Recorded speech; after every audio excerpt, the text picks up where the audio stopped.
Vamos falar sobre os problemas urbanos, socioespaciais e ambiental. Bom, nós sabemos que o crescimento desordenado das cidades provocam grandes problemas, tanto sociais quanto ambientais. Então, os principais problemas ambientais urbanos são a poluição do ar, do solo, poluição visual, poluição das águas, poluição sonora. Nós temos a questão dos resíduos sólidos, né, que são os lixos. Nós temos o esgoto, nós temos enchentes nas grandes cidades, nós temos a inversão térmica, as ilhas de calor e também temos as chuvas ácidas aí provocadas pela poluição das cidades.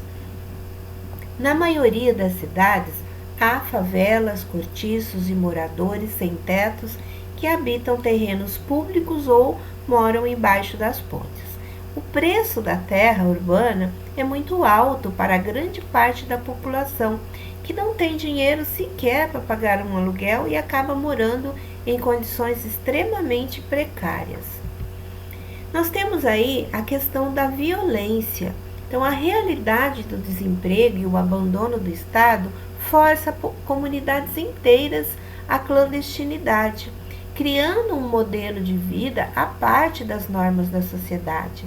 Assim, práticas ilegais e criminosas, como jogos de azar, contrabando, tráfico de drogas e milícias armadas, passam a fazer parte de seu cotidiano.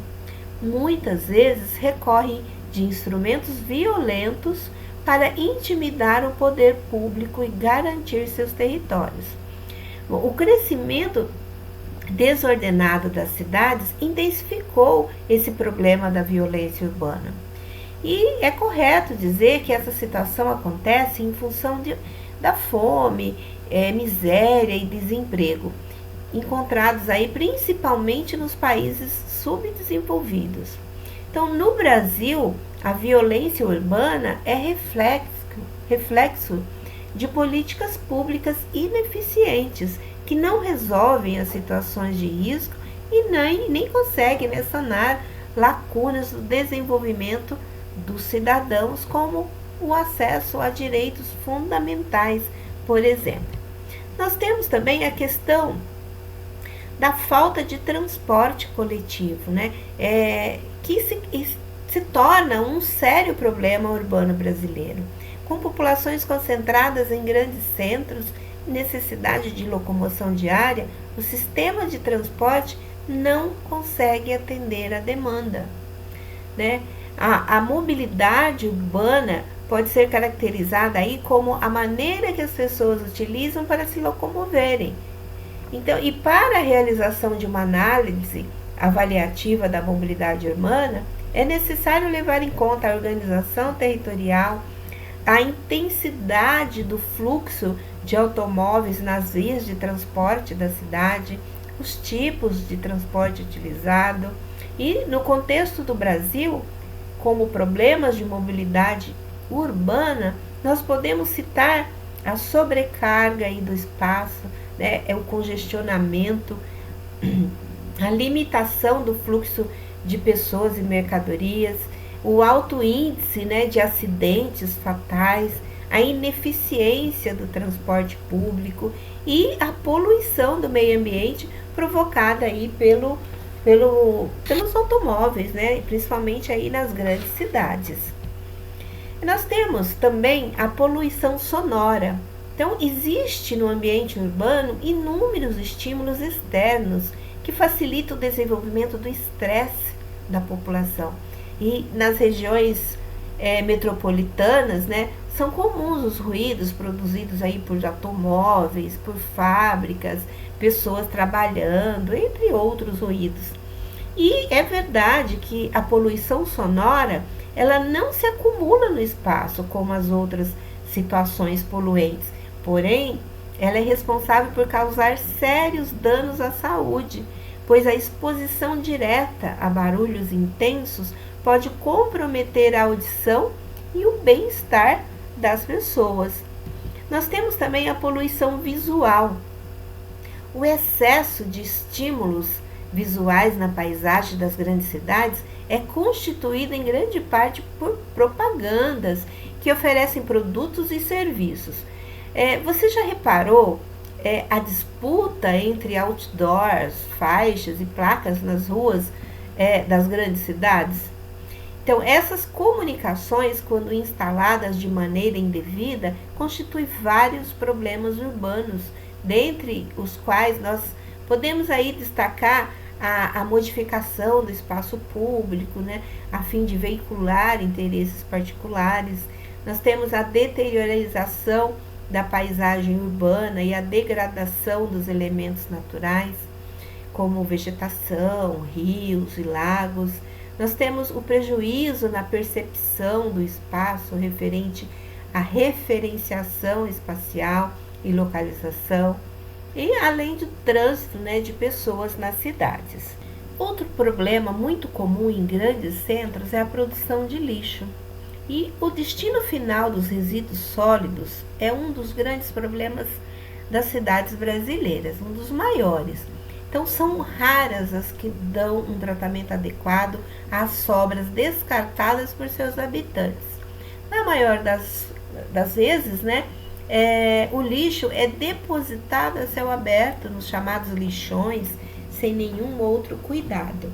Então, a maneira como a sociedade moderna consome os produtos industrializados implica uma crescente preocupação com o problema do lixo urbano. Realizar a gestão de resíduos sólidos é uma atividade das mais complexas dos governos, dos municípios, e infelizmente no Brasil, cerca de 50% deles ainda depositam o lixo em vazadouros, né, a céu aberto. Esse tipo de deposição implica em riscos de contaminação para a natureza e a população ao seu redor, né, pois gera chorume e emite gases como metano, que no processo de decomposição transforma-se em dióxido de carbono, um dos principais compostos, né, do efeito estufa, que causa uma série de problemas ambientais no Brasil. Então, solucionar esse problema urbano envolve iniciativas do governo e também das várias camadas da sociedade e até mesmo do próprio cidadão, né? Então, destaca-se como medidas que solucionaria isso a criação de aterros sanitários adequados, a coleta seletiva, além da mudança no modo de produção e consumo. E nós temos aí, como uma grande consequência desse lixo acumulado, né, a poluição das nossas águas, a poluição dos nossos rios. E também nós temos aí o problema da enchente, né, que esse lixo ele vai acumulando nos esgotos até que o sistema de esgoto não tem uma vazão suficiente para essa água de tanto lixo acumulado, e o que provoca as enchentes aí, principalmente nas grandes cidades. Alterações do microclima e qualidade do ar nas cidades. A poluição atmosférica caracteriza-se basicamente pela presença de gases tóxicos e partículas sólidas no ar. As causas dessas emissões são a queima de combustíveis fósseis, como carvão mineral e derivados do petróleo, que são gasolinas e diesel, e também a poluição emitida pelas indústrias. A agenda ambiental das cidades, que se propõe a mudar a qualidade de vida das pessoas de modo geral, propõe em destaque a qualidade do ar, sendo esse um dos principais assuntos tratados nas conferências ambientais. Consequências diretas à saúde da população são percebidas facilmente quando o ar dos espaços urbanizados está carregado de toxinas. Problemas respiratórios já fazem parte do cotidiano nas grandes metrópoles. Durante a queima de combustíveis fósseis, como os hidrocarbonetos e carvão mineral, ocorre a liberação de gases para a atmosfera, sendo este o principal motivo de sua contaminação. Os combustíveis dessa natureza estão entre as principais fontes de energia primária no mundo, movimentando carros, motos, ônibus, caminhões, navios e aviões, e contribui significativamente para o efeito estufa. Nós temos a inversão térmica, que é um fenômeno atmosférico muito comum nos grandes centros urbanos industrializados, sobretudo naqueles localizados em áreas cercadas por serras ou montanhas. Esse processo ele ocorre quando a camada de ar frio fica retida nas regiões próximas à superfície terrestre com uma grande concentração de poluentes. Sendo assim, a dispersão desses poluentes acaba ficando extremamente prejudicada, formando uma camada de cor cinza, oriunda dos gases emitidos pelas indústrias e pelos automóveis. Esse fenômeno se intensifica durante o inverno, pois nessa época do ano, em virtude da perda de calor, o ar próximo à superfície fica mais frio que o da camada superior, influenciando diretamente na sua movimentação. Então, o índice pluviométrico, as chuvas, também é menor durante o inverno, um fato que dificulta a dispersão desses gases poluentes. Então, é importante ressaltar que a inversão térmica ela é um fenômeno natural, sendo registrada em áreas rurais e com baixo grau de industrialização. No entanto, a sua intensificação e os seus efeitos nocivos se devem ao lançamento de poluentes na atmosfera, o que é muito comum nas grandes cidades. Doenças respiratórias, irritação nos olhos, intoxicações são algumas das consequências da concentração de poluentes na camada de ar próxima ao solo.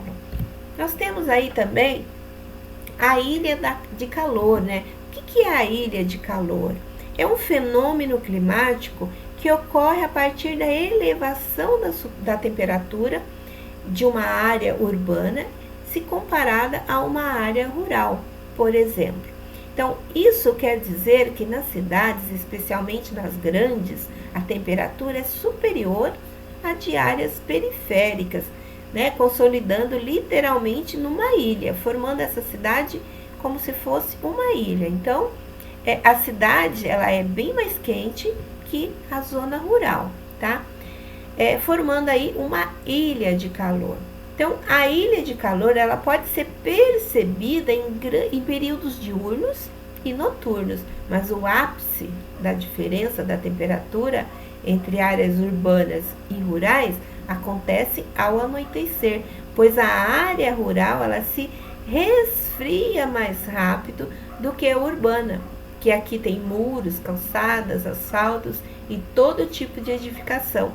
Recebem luz, né, durante o dia e calor do sol, e esse fica retido por mais tempo, proporcionando a diferença de temperatura entre as áreas, né, em que estão.